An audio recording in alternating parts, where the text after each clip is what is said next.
after serving my son and his wife. For 10 years, I was kicked out. 3 months later, I took their house. After 10 years of service, after raising their children and running their home, my son and his wife kicked me out. The final sharp click of my suitcase closing was the sound of a chapter of my life ending, but they had no idea what chapter I was about to open. My name is Margaret Ellison. For the last decade, this grand house in Charleston, with its sweeping porches and ancient magnolia trees, was my home. Or so I thought. I was folding the last of my silk scarves, the ones my late husband Arthur always said matched my eyes. The afternoon sun, golden and lazy, streamed through the large bedroom window, illuminating the dust motes dancing in the air. It was a beautiful, tranquil scene that felt like a lie. Every object in this room held a memory. Every piece of polished wood was a testament to a life I had built, not just for myself, but for them, for my son, Thomas, and his wife, Vanessa. Before we continue, please subscribe to the channel and let us know where you are listening in the comments. I heard a sound and looked up. Vanessa was standing there, leaning against the doorframe, her arms crossed tightly over her chest. She didn't step into the room. She maintained her distance as if the space around me was contaminated. Her face was a carefully composed mask of indifference, an expression I suspected she had rehearsed in the mirror. She was dressed in a sharp, modern pantsuit, a stark contrast to the classic elegance of the room and to me. She cleared her throat, a small, impatient sound. "We've decided it's time for you to have your own space, Margaret," she said, her voice flat and devoid of emotion, like a CEO delivering bad news. "It's for the best." Margaret, not Mom, not even Mother Ellison, as she sometimes called me in front of her high society friends. Just Margaret. It was a deliberate severing, a final demotion from family to acquaintance. My hands, which had been steady moments before, trembled slightly. I quickly clenched them into fists at my sides, my nails digging into my palms. I refused to give her the satisfaction of seeing my weakness. I didn't answer her. What was there to say? Arguing was pointless. Pleading was beneath me. Instead, I turned my gaze to the small, silver-framed photograph on my nightstand. It was Arthur and me on our wedding day, young and impossibly happy. His eyes, even in the black and white photo, seemed to sparkle with love and protection. He would never have allowed this. He would have stood between me and the world. But Arthur was gone, and I was alone. With deliberate slowness, I picked up the frame. I ran my thumb over the cool glass, over his smiling face. Then, I placed it gently on top of the folded scarves inside my suitcase. It was the last thing to go in. The most important thing. My silence seemed to unnerve Vanessa more than any shouting match could have.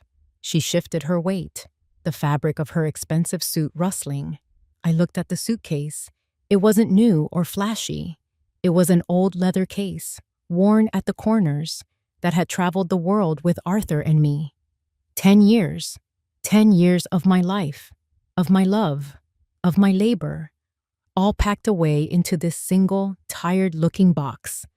I reached down and closed the lid, the two heavy latches clicking shut, one after the other, loud and final. Then I pulled the zipper around its edge, a sharp and decisive sound. I straightened up, my back as rigid as the iron fences that lined these Charleston streets. I picked up the suitcase. It felt heavier than it should have, weighted down by more than just clothes and a photograph.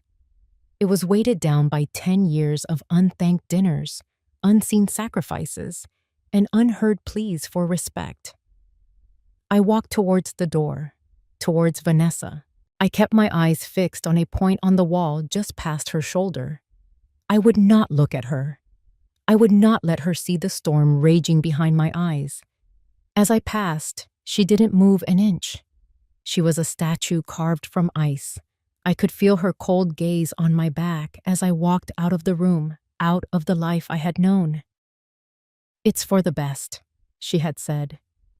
The words echoed in the grand, silent hallway, and as my hand closed around the smooth, cool wood of the banister to guide my first step down the stairs and away from them, a new, cold thought began to form in my mind. Maybe it was. But not for them. It was for me. The grand staircase of the Charleston house curved before me like a fossilized spine. Each of the 20 steps down to the marble foyer represented 6 months of my life, 10 years in total. My hand rested on the smooth, cool wood of the banister, my knuckles white and strained, not just from the weight of the suitcase, but from the sudden, crushing weight of memory. It started with a phone call, not long after Arthur passed. Thomas's voice, thick with a syrupy concern that, in retrospect, was probably more for his own convenience than for my grief. "Come live with us, Mom," he'd urged. "You shouldn't be alone in that big house. We need you. It'll be better for everyone." I was so lost in my sorrow that his words felt like a lifeline. I sold the home Arthur and I had shared for 40 years and moved in, ready to be a mother again, a grandmother, a part of a family. I was ready to serve, and I did.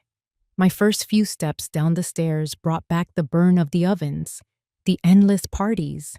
Vanessa loved to entertain Thomas's clients, but she didn't love the work that went with it. So I became the woman behind the curtain. I'd spend days planning menus, roasting chickens until their skin was golden and crisp, arranging canapes on silver platters. I remember the steam fogging my glasses as I pulled a rack of lamb from the oven, just as the doorbell began to ring. I'd hear Thomas and Vanessa's laughter from the foyer, accepting praise for the wonderful food, the beautiful home. My hands, which had once been soft enough for fine embroidery, grew calloused from peeling potatoes and strong from kneading dough. Halfway down, the memory shifted from the heat of the kitchen to the damp earth of the garden. The famous roses of 14 Magnolia Lane. Vanessa loved to point them out to her garden club friends, but it was my knees that ached from kneeling in the soil, my fingers that were pricked by thorns. I learned the rhythm of the seasons in that garden, the language of the flowers. I poured my love for Arthur into that soil, and it bloomed in vibrant reds and pinks. They just saw it as a pretty backdrop for their weekend cocktails. Another step, and I saw a small, feverish face. My grandson, Leo. He was only 6, and a terrible flu had swept through his school. Thomas and Vanessa were on a critical business trip in the Bahamas. For 3 nights, I barely slept. I sat by his bed, dabbing his forehead with a cool cloth, whispering stories Arthur used to tell me, and holding his small, sweaty hand until the fever broke. I remember the profound relief, the deep, primal love I felt for that little boy. When his parents returned, tanned and rested, Vanessa thanked me by handing me a pile of laundry from their trip. Lower now, almost to the bottom. The memories grew sharper, more painful. I remembered sitting in Dr. Miller's sterile office, the white paper crinkling beneath me. He'd held up my chart, his face grim. "Margaret, your bone density is concerning," he'd said, his voice serious. "You need to avoid heavy lifting. Seriously." I'd nodded, promising I would take it easy. 2 days later, Vanessa came home with their enormous SUV packed with groceries from a bulk shopping trip. She'd sighed dramatically, placing a hand on her lower back. "Oh, Margaret, my back is just acting up terribly today. Would you be a darling and get these?" So I did. I carried the heavy cases of water, the oversized bags of dog food, the sacks of flour, making trip after trip from the car to the pantry. Each time, I felt a twinge in my own back, a dull ache in my hip, but I ignored it. My health had always taken a back seat. The last memory, the one that hit just as my foot touched the cold marble of the foyer, was the sharpest of all. It was about the pearl necklace Arthur had given me for our 25th anniversary. Leo had been accepted into a prestigious private school, and I'd overheard Thomas and Vanessa arguing in hushed, frantic tones in their study. "We're just a little short," Thomas had said, his voice strained. The next morning at breakfast, Vanessa mentioned how wonderful it would be for Leo to attend, looking pointedly at me. I understood. That afternoon, I found myself at the jeweler's, the same one Arthur had always trusted. The velvet box opened with a soft sigh. The pearls gleamed with a soft internal light, like tiny moons. Parting with them felt like parting with a piece of my own history, a piece of Arthur. The jeweler wrote the check without a word. Later, I looked at the receipt from the sale. $5,000. It was the exact amount listed on Leo's tuition bill for the first semester. I never told them what it cost me. They never asked. They just took the money with relieved smiles, and the subject was never mentioned again. I stood there in the foyer, the suitcase handle digging into my palm. The silence of the house was immense. It wasn't a home. It was a museum of my sacrifices, a monument to my own gradual erasure. 10 years. I had given them my time, my health, my history, and my heart. And in return, they had given me the front door. The first real crack in the foundation appeared not with a bang, but with the clatter of a silver fork against fine china. It happened a few months before they kicked me out, during one of Vanessa's meticulously staged dinner parties. The guests were a Mr. and Mrs. Davenport. He was a potential investor. Thomas was desperately trying to court. The house was immaculate, the candles were lit, and the low hum of polite conversation filled the dining room. I felt a familiar sense of quiet pride. This was what I did. I created the perfect backdrop for their lives to unfold. That night, I had outdone myself. The main course was my signature roasted chicken, a recipe Arthur had adored. I'd brined it for hours, stuffed it with lemon and rosemary from my own garden, and roasted it until the skin was so crisp it crackled if you looked at it too long. When I brought it to the table on a heavy silver platter, garnished with fresh herbs, it was a work of art. A hush fell over the table. Mr. Davenport let out a low whistle of appreciation. "My goodness, Margaret," he boomed, his eyes wide. "That looks absolutely magnificent. You'll have to give my wife the recipe." I smiled, a genuine, warm smile. "It's all in the love you put into it, Mr. Davenport." I began to carve, serving everyone a generous portion. Thomas watched me, a flicker of pride in his own eyes. For a moment, it felt like old times. It felt like family. Then Vanessa made her move. She picked up her fork and knife and poked at the chicken as if it were a strange scientific specimen. She cut a tiny, almost microscopic piece and placed it in her mouth, chewing slowly, her brow furrowed in concentration. The whole table watched her, waiting for the verdict. She swallowed, took a delicate sip of her wine, and then set her fork down on her plate with a sharp, deliberate clatter that cut through the quiet hum of the room. It was a sound of dismissal. "Margaret's cooking is very traditional," she announced to Mrs. Davenport, though her voice was loud enough for the whole table to hear. She smiled a tight, saccharine smile. "We're trying to move towards a more modern palate in this house. Lighter fare, you know." The air went still. The comment hung there, thick and suffocating. It wasn't just an insult to my chicken. It was an insult to me, to my entire way of being. She was painting me as a relic, an outdated fixture in her sleek, modern life. Mr. Davenport cleared his throat awkwardly, suddenly fascinated by the pattern on his plate. I felt a hot flush of shame creep up my neck, but I held my head high.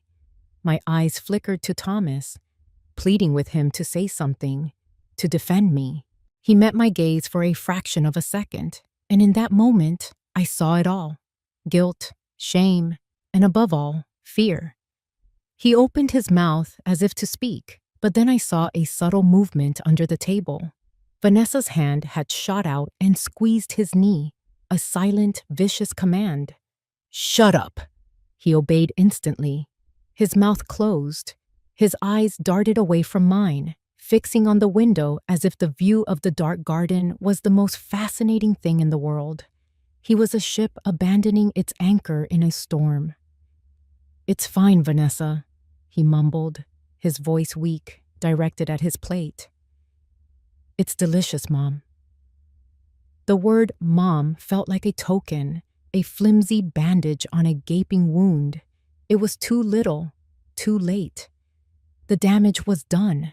Vanessa had drawn a line in the sand, and my own son had just watched me be pushed to the other side of it.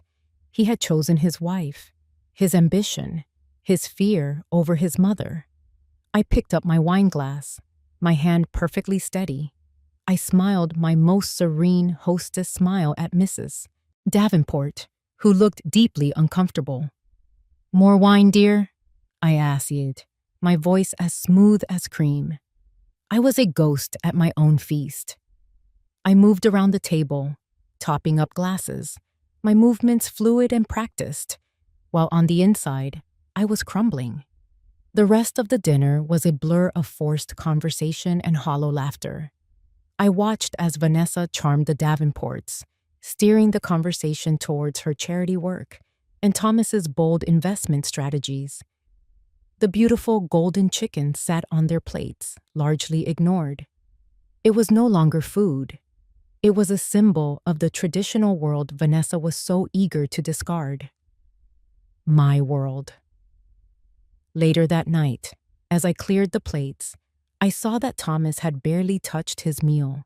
He couldn't look at me. The first crack had appeared, and I knew, with a certainty that chilled me to the bone, that it was only a matter of time before the whole foundation came crashing down. A few weeks after the disastrous dinner party, the tension in the house was thick enough to cut with a knife. Thomas was on the verge of landing the biggest deal of his career, a partnership with a notoriously sharp British investor named Alistair Sterling. This deal was everything to him. It was the lifeline that would pull him out of the financial hole he'd been digging. But it was slipping through his fingers. I found him one evening in his home office, a room paneled in dark, imposing mahogany that always felt more like a cage than a workspace. He was pacing back and forth like a trapped animal, his tie loosened, his hair a mess from running his hands through it. Papers were scattered across his desk, and a half-empty glass of whiskey sat sweating on a coaster. He was muttering to himself, a litany of numbers and risks. "He's just not biting," he said. Not to me, but to the room. "I've thrown everything at him. The numbers are solid. The projections are aggressive. He's just cold, unimpressed." I stood in the doorway for a moment, just watching him. I knew this kind of man, the Alistair Sterlings of the world. They weren't moved by numbers alone. They were men of a different era, men who valued substance and character over flash. "Perhaps you're offering him the wrong thing, Thomas," I said quietly. He spun around, startled. "Mom, I didn't see you. The wrong thing? I'm offering him a 10% return in the first year. What could be more right than that?" "You're trying to impress his wallet," I said, stepping into the room. "You need to speak to his heart." He scoffed, picking up his whiskey glass. "His heart? Mother, this is a multi-million-dollar deal, not a poetry reading." "Everyone has a heart, Thomas. And every man, no matter how powerful, has a home he remembers." I told him what I had learned from a friend in the garden club whose husband had done business with Sterling before. He was a man of immense wealth, but he'd grown up in the English countryside. He was sentimental about his roots. A gift, I said. Something personal. Something that shows you see him as a man, not just a bank account. Vanessa chose that moment to walk by the open door. She paused, leaning against the frame with that familiar dismissive smirk. A gift? Margaret, we're not trying to bribe him with a fruit basket. I ignored her.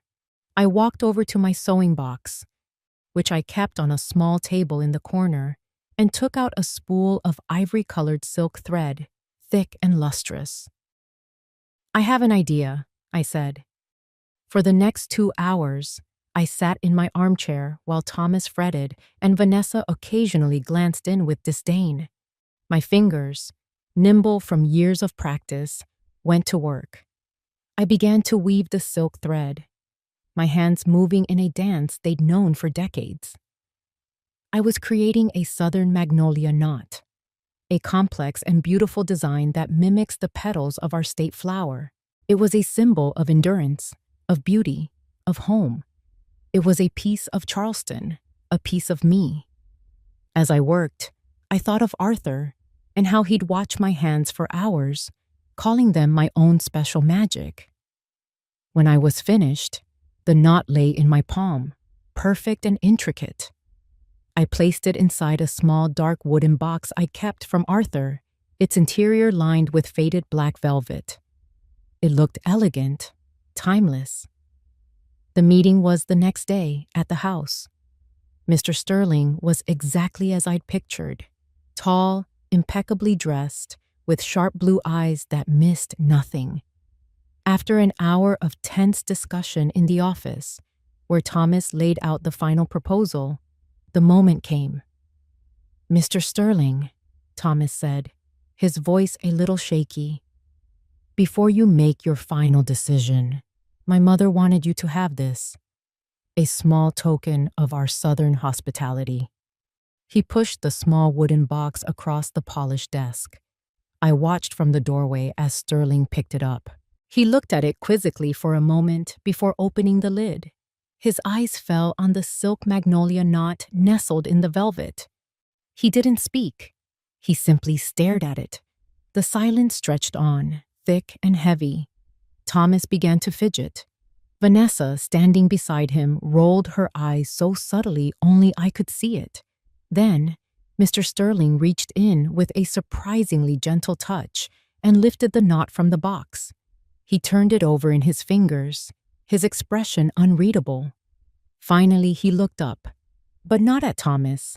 He looked past him, his gaze finding me in the doorway. And for the first time, the coldness in his eyes was gone, replaced by something soft and distant, something that looked like memory. My grandmother, he said, his voice quiet and thick with an emotion he quickly tried to suppress. She used to have a magnolia tree right outside my bedroom window when I was a boy. How incredibly thoughtful. Thank you. He didn't say another word about the business. He simply shook Thomas's hand, nodded at me, and left. Thomas was confused. Vanessa was annoyed. Well, that was a waste of time, she muttered as the front door closed. An hour later, the phone rang. It was Sterling's assistant. The deal was on. Thomas was ecstatic, punching the air in victory. He immediately started making calls, claiming his final pitch had done the trick. He never mentioned the gift again. That evening, I overheard Vanessa talking to Thomas as I cleared the dinner plates. Honestly, she said with a laugh, I can't believe you were so worried. He was probably just being polite. It was just a bit of string after all. A bit of string. That's all she saw. She hadn't seen the magic. She hadn't seen the memory. She hadn't seen the key that unlocked a man's heart and secured her husband's future. And in that moment, I knew she never would. With the Sterling deal secured, a new, suffocating air of confidence settled over the house. Vanessa, in particular, was insufferable. She began hosting more social events, small, intimate gatherings where she could solidify her position as the wife of Charleston's new rising star. The most painful of these was a Tuesday afternoon tea party. The living room was bathed in that soft, hazy Carolina light. 4 women, dressed in expensive linen and dripping with delicate gold jewelry, were arranged on the plush sofas. Their laughter was light and brittle, like wind chimes. I was in the kitchen, arranging my freshly baked lemon and lavender scones on a 3-tiered silver tray. I could hear their conversation drift in and out. It was the usual talk: gossip about the yacht club, complaints about contractors, plans for summer trips to Europe. Vanessa was holding court, her voice a little louder than everyone else's, her laugh a little too sharp. I picked up the heavy tray, the porcelain teapot steaming with Earl Grey, and pushed the swinging door open with my hip. I entered the living room just as one of the women, a newcomer to the group named Cynthia, gestured towards the family photos on the mantelpiece. "That's a lovely photo, Vanessa," she said, her voice genuinely warm. "Is that your mother?" She was pointing to a picture of me and Thomas, taken years ago at his college graduation. My heart gave a small, foolish leap. Vanessa let out that sharp, practiced laugh. She tossed her perfectly highlighted hair over her shoulder. "Goodness, no. That's Margaret, Thomas's mother." "Oh," Cynthia said, a little confused. "She lives with you, then?" I froze mid-step, halfway between the kitchen door and the coffee table. The silver tray suddenly felt like it weighed 100 pounds. I was hidden from their direct line of sight by a large, ornate armchair, but I could hear every word as clearly as if it were whispered in my ear. And then Vanessa delivered the blow. It wasn't a shout. It was worse. It was a casual, condescending whisper, designed to sound like a shared secret among friends, but loud enough for its intended target to hear. "Oh, Margaret," she said, her tone dripping with false pity. "She's family, of course, but well, it's a bit of a charity case, you know, another mouth to feed. But what can you do?" The words hit me with physical force. A charity case, another mouth to feed. The air left my lungs. For a moment, the room tilted, the polite chatter fading into a dull roar in my ears. I took a shaky step sideways and set the heavy tray down on a side table, my hands trembling so badly I was afraid I would drop the whole thing. My back was to them. I stood there, staring at the cold white marble of the fireplace mantel.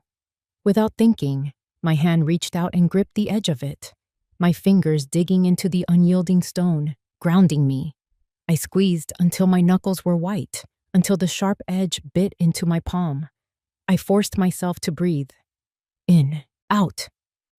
I straightened my spine, refusing to slump, refusing to show them they had wounded me. The silence that followed her remark was deafening. The light, brittle laughter had vanished.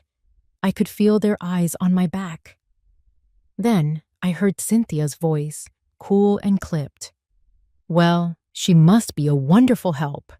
These scones smell divine." It was a small act of kindness, a clear rebuke of Vanessa's cruelty, and I was immensely grateful for it. Slowly, I turned around, and I met Vanessa's eyes across the room. There was no shame on her face, no regret, just a cool, challenging stare. It was a dare. "What are you going to do about it?" She had thrown down the gauntlet in front of her friends, asserting her dominance, putting me firmly in my place. She was the lady of the manor. I was the help, the burden. I gave her nothing. I smoothed down my apron, my face a mask of serene neutrality. I walked over to the coffee table, picked up the teapot, and began to pour. My hand was perfectly steady now, fueled by a surge of cold, hard anger. "Mrs. Davenport," I said, my voice even. "Cream and sugar?" The tension in the room could have been cut with a knife. The other women began talking all at once, their chatter too fast, too bright, filling the void Vanessa had created. They complimented the scones, the tea, the house, anything to avoid acknowledging what had just happened. I served each of them, my movements graceful and deliberate. When I came to Vanessa, I met her gaze again. Her smirk was gone, replaced by a flicker of annoyance that I hadn't crumbled, that I hadn't fled the room in tears. I had denied her the drama she craved. I finished my duties and retreated to the kitchen, closing the door softly behind me. I leaned against it, closing my eyes, and the words echoed in my head. A charity case, another mouth to feed. It was no longer just a crack in the foundation. A wall had been built between me and them, and on it, she had painted my new identity in big, bold letters for the whole world to see. I wasn't family. I was a problem to be managed. And I knew, with chilling certainty, that they would soon decide they were tired of managing it. The final thread snapped on a Tuesday. It was a gray, overcast afternoon, the kind where the sky feels heavy and low. I was in the main hall, polishing the silver on a console table, a task I found meditative, when Thomas came rushing in through the front door. He looked like a man who had seen a ghost. His face was pale and slick with a clammy sweat, his eyes wide with a frantic, cornered animal terror. He was at the end of his rope. He was clutching a letter in his hand, his knuckles white. It was an official-looking envelope, and he held it like it was a venomous snake. He saw me and stopped, his breath coming in ragged gasps.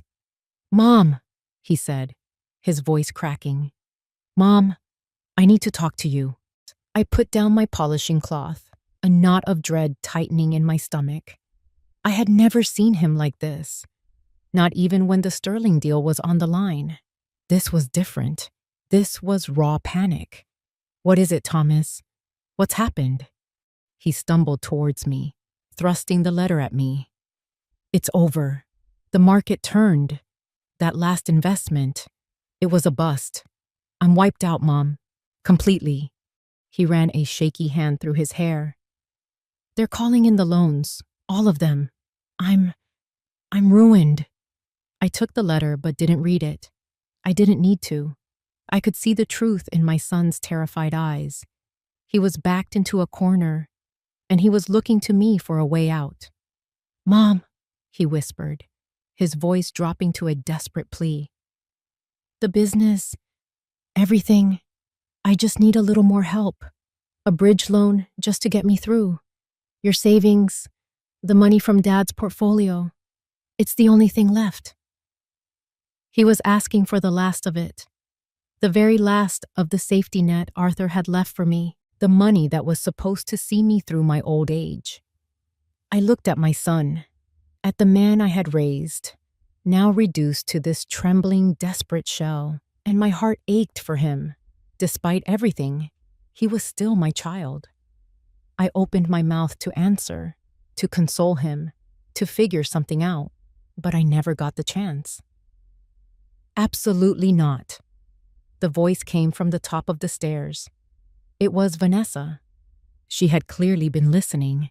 She descended the staircase slowly, her face a mask of cold fury. Her eyes weren't on me. They were locked on her husband with pure contempt. "Have you lost your mind?" she hissed at him. "You are not touching her money. That's our money. That's the house money." "Vanessa, you don't understand," Thomas pleaded, turning to her. "We have nothing left. This is the only way." "No!" She reached them, snatching the letter from my hand before I could react. She didn't even glance at it. Her eyes were blazing. "The only way is for you to be a man and fix the mess you made. You will not drag us down with you." She took a step closer to him, her voice dropping to a venomous whisper. "I did not claw my way up from nothing to lose it all, because you're a failure." Then she turned to me. Her face, which had been contorted with rage at her husband, shifted into something else entirely. It was a look of pure, unadulterated resentment, as if I were the source of all her problems, as if my very existence was an offense. the final straw that broke the camel's back. She took a deep breath, and with a voice that echoed in the high-ceilinged hall, she screamed the words that would change everything. "This is our house. Our money. You don't own anything here, Margaret." The world stopped. The ticking of the grandfather clock in the corner seemed to fall silent. The name, Margaret, shot out like a bullet, severing the last frayed thread of familial connection. My concern for Thomas, my pity, my motherly instinct, it all vanished in an instant, replaced by a profound, chilling emptiness. It was as if a switch had been flipped inside me. The part of me that felt, that cared, that forgave, simply shut down. I looked from her face, twisted with rage, to my sons, crumpled in weak despair. I saw them for what they were. Not family, just two people in a house I happened to live in. I said nothing. I didn't cry. I didn't argue. I didn't defend myself. I simply turned my back on them. With calm, deliberate steps, I walked up the grand staircase, my posture perfect. I could feel their stunned silence behind me. They had expected tears, hysterics, a fight. My absolute stillness was something they didn't know how to handle. I reached my room and closed the door softly behind me. I walked to the antique wardrobe in the corner and knelt down, pulling aside a false panel at the bottom. Behind it was a small, heavy safe. My fingers, steady and sure, spun the combination. A date only I would know.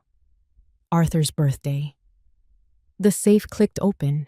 I reached inside, past my jewelry box and a few sentimental trinkets, and pulled out a thick, worn manila folder. I opened it on my bed. The top document was old. The paper yellowed with age, but the letterhead was crisp. It was from our old family lawyer, and the title, in bold capital letters, read, "Secured Promissory Note." The war had been declared downstairs, and here, in the quiet of my room, I was finally ready to review my battle plans. I didn't sleep that night. I didn't need to. The cold, hard clarity that had settled over me was more potent than any caffeine. The die was cast. There was no going back, and for the first time in a very long time, I didn't want to. While the house slept, shrouded in a tense, exhausted silence, I moved with quiet purpose.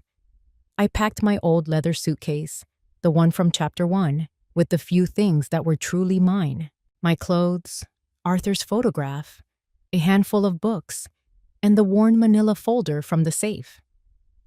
Everything else in that room, in that house, was just stuff. It held no meaning for me anymore. I showered and dressed before the sun came up, choosing a simple but elegant navy blue dress. I did my hair and put on a touch of lipstick. This was not a retreat. It was a departure. I would not leave looking like a victim. The house was eerily still as I walked down the grand staircase for the last time. The air was stale with the ghosts of yesterday's argument. In the dim pre-dawn light, the opulent furniture looked like sleeping beasts, their polished surfaces gleaming faintly. I walked past the living room where I'd been called a charity case, past the dining room where my cooking had been dismissed, past my son's office where my help had been taken for granted. The house was no longer a home. It was a crime scene, and I had been the victim for 10 years. I entered the kitchen. This room, more than any other, had been my domain. It was the heart of the house where I had poured out my love and energy day after day. Now, it was just a room, cold and impersonal in the gray morning light. The marble countertops were cool and smooth under my fingertips. I reached into my pocket and pulled out the heavy brass key to the front door. For a moment, I just held it in my palm, feeling its weight. It was the key to a cage I had willingly walked into. I had thought it was a sanctuary. I had been wrong. With a quiet, deliberate motion, I placed the key in the very center of the vast marble island. It lay there, small and solitary, a final gleaming statement. It made no sound. There was no clatter, no thud, just a silent surrender of a power I no longer wanted. Next to it, I placed a small cream-colored note card. I had written on it earlier, using my good fountain pen, the one with the black ink. The message was short, the script elegant and controlled. 3 simple words. Thank you for the memories. It was polite. It was final. It was the coldest thing I had ever written. It acknowledged that a past had existed, but it offered no hope for a future. It was a door, quietly and firmly closed. I stood there for a moment, looking at the key and the note. A single golden ray of the rising sun pierced through the kitchen window, striking the marble and making the brass key shine. It was like a spotlight on the end of an act. I took a deep breath, a real one. It felt as if a massive weight, one I hadn't even realized I'd been carrying, was beginning to lift from my shoulders. The constant low-grade anxiety, the need to please, the fear of causing offense. It was all starting to dissolve. I picked up my suitcase. I didn't look around the kitchen one last time. I didn't glance at the family photos on the refrigerator. There was nothing left for me here. I walked through the foyer and pulled open the heavy front door. The morning air hit me. It was cool and crisp, smelling of damp earth and the faint, sweet scent of distant magnolias. It was the smell of freedom. I stepped outside and pulled the door closed behind me. I didn't slam it. I let the lock click softly into place. I walked down the stone pathway, my posture erect, my gaze fixed straight ahead. I did not look back. I would not give that house, or the people inside it, the satisfaction of a backward glance. They had taken 10 years of my life. They would not get one more second of my attention. At the end of the driveway, I stopped and put my suitcase down. I looked up at the vast, open sky, now turning from gray to a soft, promising blue. And for the first time since Arthur died, I breathed. I took a deep, shuddering breath that filled my lungs completely, and as I exhaled, I let the last 10 years go with it. I was 72 years old. I had a small suitcase, a little money, and a secret weapon tucked away in a manila folder. It wasn't much, but it was a start, and it was all mine. The first 3 months of my new life were like waking up from a long, feverish dream. I had found a small, sun-drenched apartment in a quieter part of Charleston, a place with large windows and walls I painted a warm, buttery yellow. There were no grand staircases, no cavernous rooms filled with oppressive silence. There was just me, my books, and the gentle hum of a life I was finally choosing for myself. I had gotten a new lease on life, and it felt wonderful. I reconnected with old friends, women I had let drift away while I was consumed by my duties at that house. My dearest friend, Eleanor, a sharp-witted woman with a laugh that could shake a room, took one look at my new place and declared, "Well, it's about time you came up for air, Margaret." We fell back into our old rhythm of weekly tea parties, not the stiff, performative affairs Vanessa hosted, but loud, joyful gatherings filled with real conversation and shared histories. I even joined a gentle yoga class for seniors. At first, I was clumsy, my body stiff from years of neglect and hard work. But slowly, I began to feel the tension in my shoulders release, the chronic ache in my lower back subside. I was breathing again, not just with my lungs, but with my whole being. For the first time in a long time, I felt at peace. I had put Thomas and Vanessa out of my mind.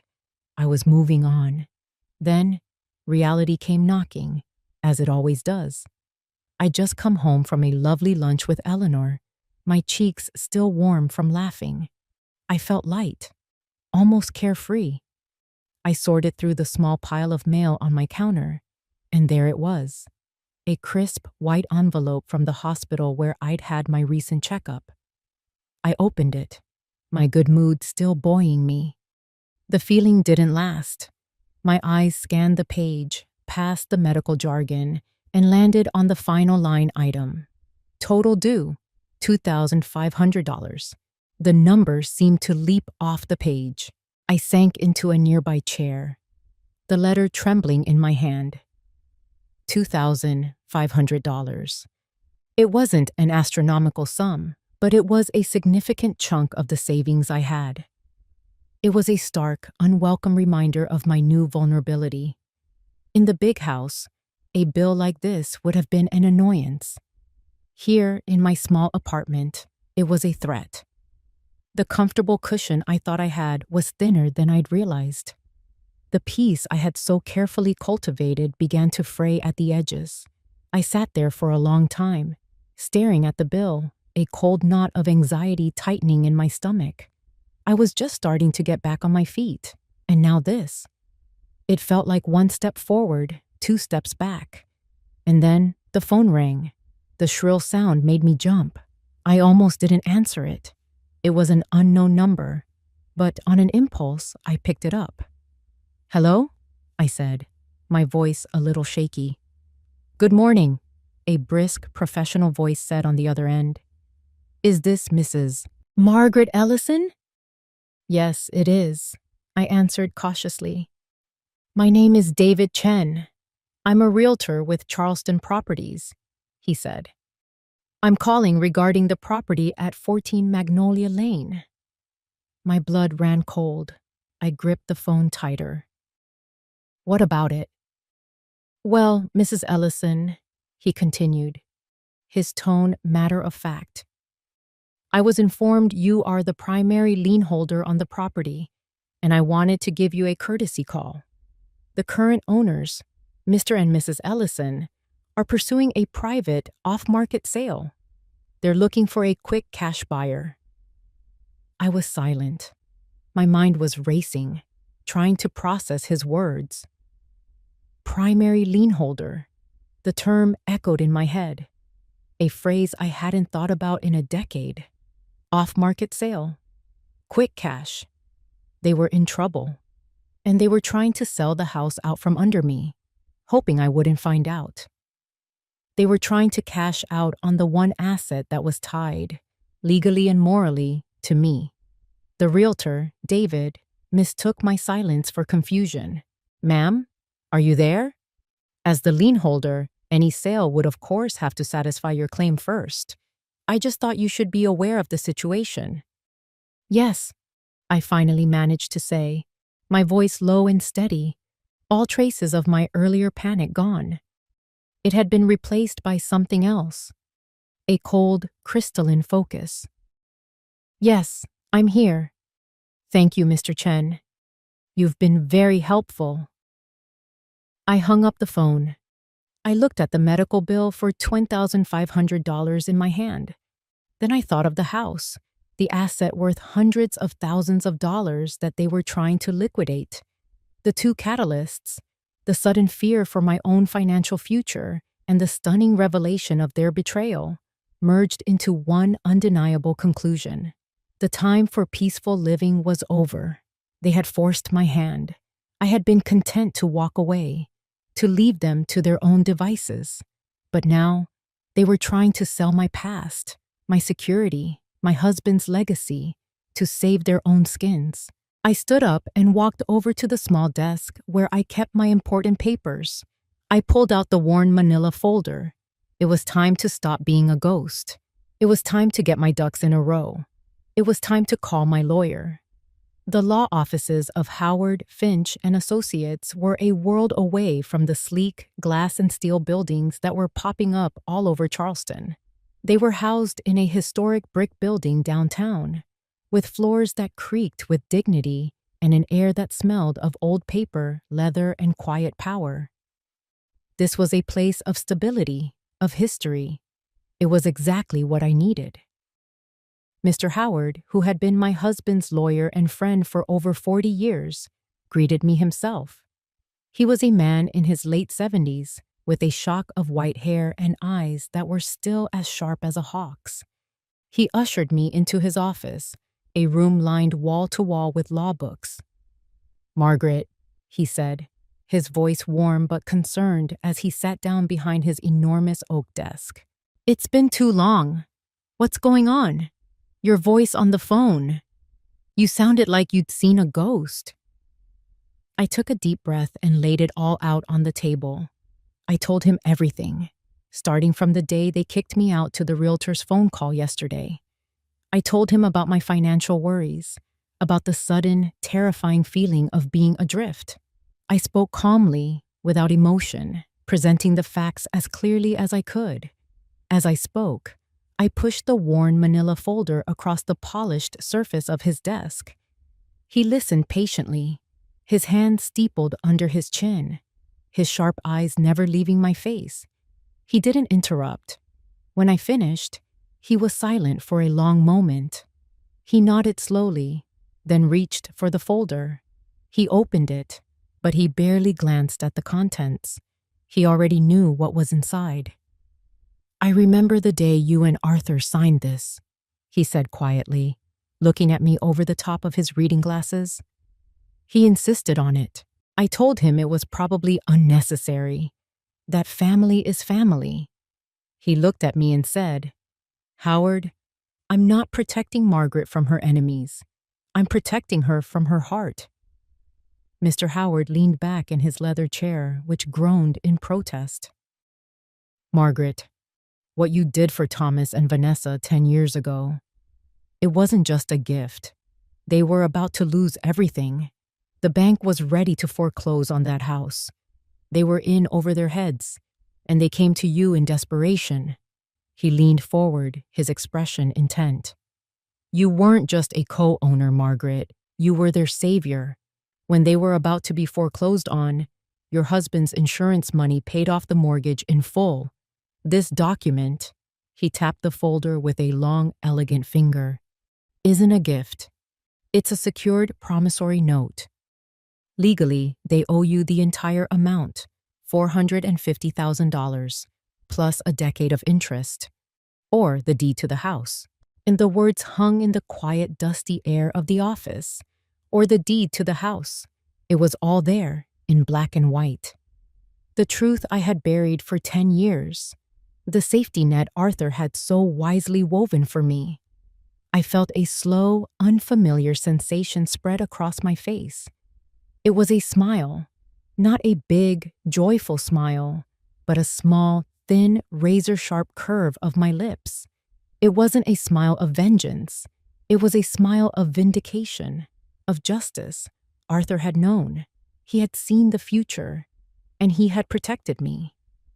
"They're trying to sell it," I said, my voice low. "A quick cash sale. They're trying to run."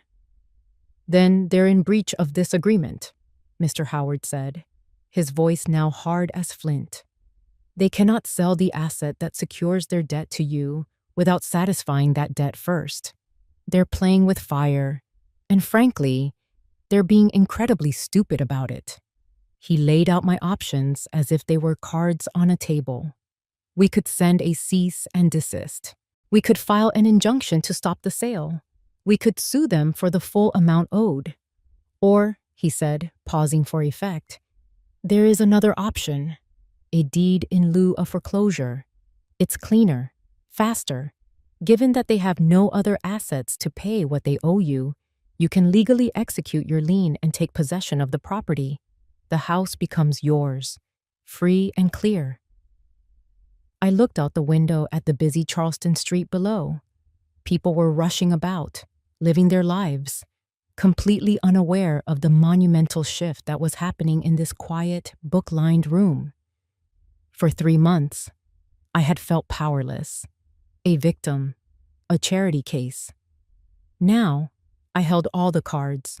The choice was mine. I thought of Vanessa's sneering face as she called me a burden. I thought of Thomas's weak, averted eyes as he let her insult me. I thought of the medical bill sitting on my kitchen counter. My decision wasn't born from a desire to hurt them. It was born from a need to protect myself. It was simple survival. I turned back to Mr. Howard, my resolve hardening into steel. "Let's do it," I said, my voice clear and steady. "Let's take back my house." The next few weeks were a masterclass in legal chess, orchestrated by the calm, methodical mind of Mr. Howard. I was a quiet observer, a queen waiting patiently in the wings while he moved the pawns and bishops into place. He kept me informed every step of the way. First came the official letter of demand, sent by certified mail to 14 Magnolia Lane. It was a formal, ironclad notice of the outstanding debt of $450,000, plus accrued interest, and a demand for immediate payment. It gave them 30 days to respond. "Now we wait, Margaret," Mr. Howard had told me over the phone. "The ball is in their court." The response, when it finally came, was not from Thomas, but from a lawyer he had hired.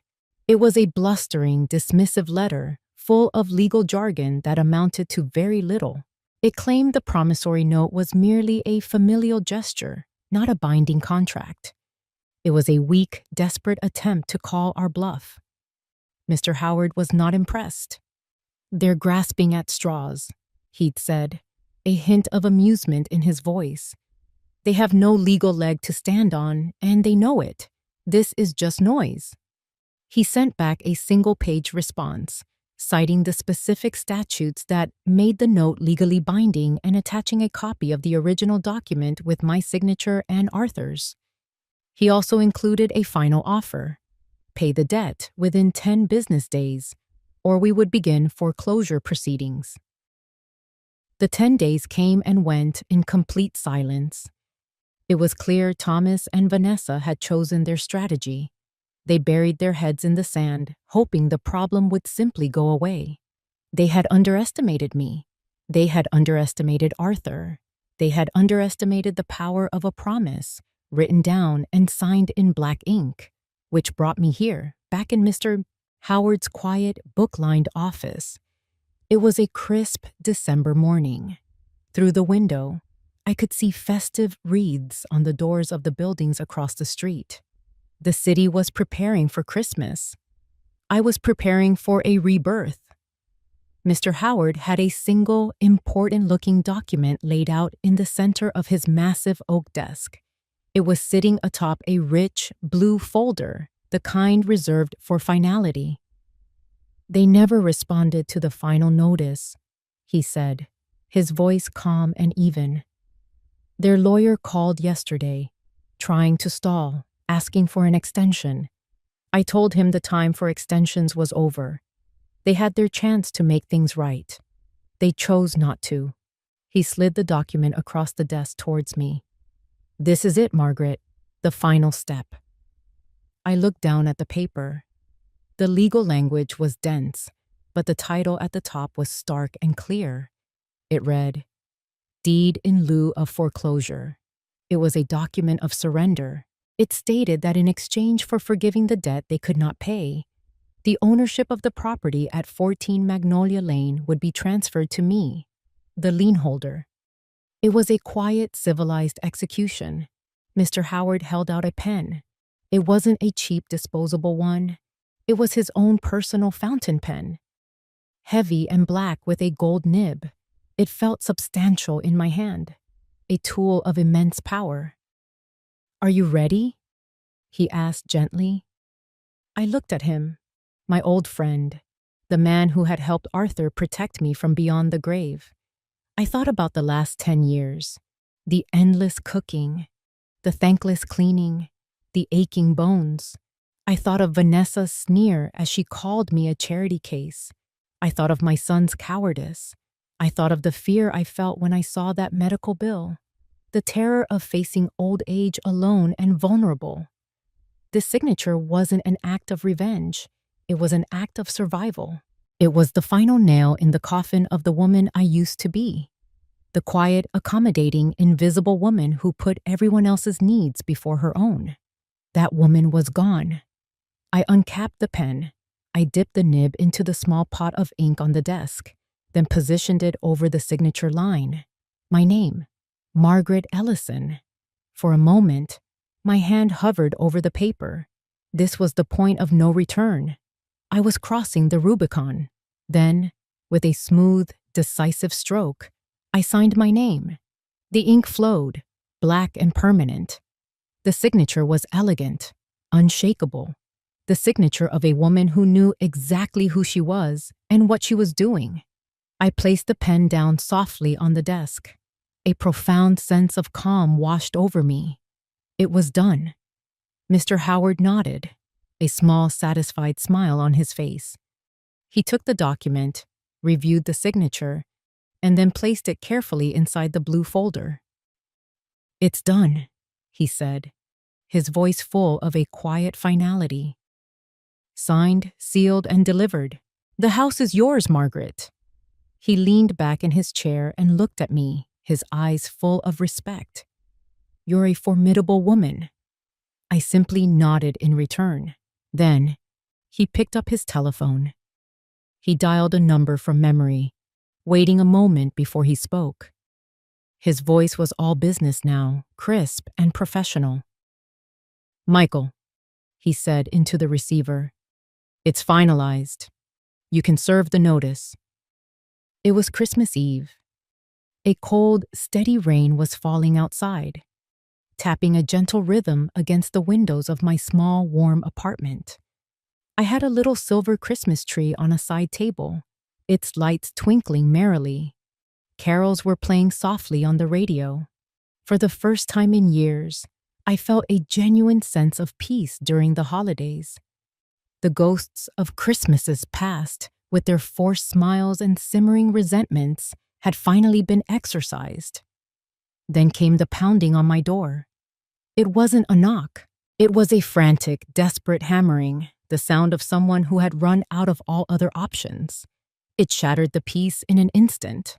I turned the radio down, my heart beginning to beat a little faster. I knew who it was. The chickens had finally come home to roost. I walked to the door and looked through the peephole. It was them. They looked like they had been dragged through a storm. Vanessa's perfect hair was plastered to her head with rain. Her makeup was running, and her expensive coat was soaked. Thomas looked even worse. He was ashen-faced, his eyes red-rimmed and hollow. He was holding a large, official-looking envelope in his trembling hand. I took a deep, steadying breath, unlocked the deadbolt, and opened the door. I did not open it wide. I opened it just enough to block the doorway with my body. I would not be inviting them in. The moment Thomas saw me, his face crumpled. The last of his composure shattered. He fell to his knees on the doormat, right there in the hallway, like a supplicant before a queen. The envelope fell from his hand, landing with a soft thud. "Mom," he sobbed, the word choked and broken. He reached out a hand, not to touch me, but just in a gesture of utter despair. "Mom, please, I'm ruined. I was a coward. I was so stupid. Please don't do this to us. We have nowhere to go." His breakdown was absolute. He was a broken man, kneeling in the hallway of his mother's apartment on Christmas Eve, his entire world collapsing around him. Vanessa, however, was not broken. She was furious. She looked down at her kneeling husband with pure, unadulterated disgust. "Get up, Thomas," she hissed, her voice a venomous whisper. She grabbed his arm, trying to haul him to his feet. "Stop groveling. Have you no pride left?" He shook his head, unable to speak, his shoulders heaving with sobs. Vanessa let go of him as if he were something unclean and turned her furious gaze on me. Her eyes were blazing with a hateful fire. "You did this," she spat. "You planned this all along, didn't you? The quiet little mouse in the corner just waiting to strike. How dare you, after everything we did for you? We took you in." The sheer audacity of her words, the breathtaking hypocrisy, almost made me laugh. I simply stared at her, my expression unreadable. My silence, my absolute calm in the face of their chaos, seemed to infuriate her even more. "Say something!" she shrieked, taking a step forward. I didn't move. I didn't flinch. I just looked down at my son, still weeping on the floor, and then back at his wife, her face twisted with rage and disbelief. I had seen this scene play out in my mind 100 times, and I knew exactly what I needed to say. I finally spoke, my voice not loud, but low and clear, cutting through their hysteria like a shard of ice. "I gave you a home," I said, looking directly into Vanessa's eyes. "You made it a cage. I gave you my love," I continued, my gaze shifting to my son's bowed head. "You made it a burden." I let the words hang in the air for a moment, letting the truth of them sink in. "Now," I said, my voice dropping even lower, colder. "Now you know how it feels to have nowhere to go." I paused, then delivered the final killing blow. "But unlike me," I said, my voice devoid of any pity, "you earned this." A strangled sound escaped Thomas's throat. Vanessa just stared at me, her mouth opening and closing, but no words came out. She had finally been rendered speechless. The rug had been pulled out from under her, and she was in free fall. I looked at the official envelope on the floor. I could see the bold red letters through the rain-spotted window. Eviction notice. Vacate the premises within 30 days. Their 30 days were almost up. I had said everything I needed to say. There was nothing more. Without another word, I stepped back and slowly, deliberately closed the door in their faces. The lock clicked into place with a heavy final sound. On the other side, I could hear a single, sharp, agonized cry from Vanessa, followed by the broken sobbing of my son. I leaned my back against the door for a moment, listening to the sound of their ruin. Then, I turned around, walked back into my warm, quiet living room, and turned the Christmas music back up. Spring arrived in Charleston that year not as a quiet suggestion, but as a bold, vibrant declaration. The air, once heavy with winter's chill, was now soft and fragrant, carrying the sweet perfume of jasmine and wisteria. And at 14 Magnolia Lane, things were blooming in more ways than one. The house was mine again, but it was different. I had the entire exterior repainted a brilliant, clean white, and the iconic dark green shutters were now a cheerful, welcoming shade of sky blue. The house no longer looked like an imposing, stuffy monument to the past. It looked bright, airy, and full of life. It looked like me. The biggest change, however, was inside. The cavernous living room, once a stage for Vanessa's tense social dramas, had been completely transformed. The heavy, ornate furniture was gone, replaced by long work tables, comfortable chairs, and shelves brimming with colorful spools of silk, linen, and cotton thread. The room was filled with light, laughter, and the gentle, industrious hum of women at work. This was the home of the Magnolia Workshop. It started as a small idea. After I settled back into the house, my friend Eleanor had joked that I had enough craft supplies to open my own store. The idea took root. I invited her and a few other friends over, women my age who, like me, often found themselves feeling a bit invisible, their skills and stories overlooked. I taught them how to make the Southern Magnolia knot. Word spread. Soon, my living room was filled twice a week with women from all walks of life, their hands busy, their voices weaving stories as intricately as their fingers wove the threads. We weren't just making crafts. We were building a community.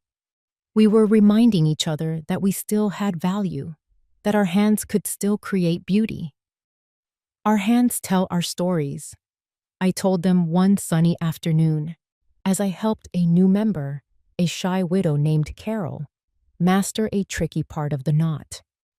My hand rested on hers for a moment, a simple, warm gesture of encouragement. Let's make the next chapter a beautiful one. The woman who had once been called a charity case was now at the head of a thriving little enterprise, We sold our creations at local markets, and through a small online shop Mr. Howard's tech-savvy grandson helped me set up. It wasn't a fortune, but it was ours. It was independence, woven from silk and friendship. I sat now at the desk in what used to be Thomas's office. The imposing mahogany felt different under my touch. It was no longer a place of desperate, fearful ambition. It was my command center. I paid the bills from here, managed our orders, and handled the accounts. Today, I was doing my favorite part of the job. I took out the workshop's checkbook and a fountain pen. With a steady hand, I wrote out a check. The pay to the order of line read, Charleston Senior Support Fund, an organization that helped elderly residents with medical bills and living expenses. The amount was substantial, representing our first quarter's profits. I signed my name at the bottom, a flourish of pride in my signature. I sealed it in an envelope, a quiet sense of satisfaction settling over me. This was my legacy now, not bitterness, but betterment. As the afternoon sun began to dip lower, casting long shadows across the lawn, I took a cup of tea out to the front porch. The air was warm. The rocking chair moved in a slow, comforting rhythm.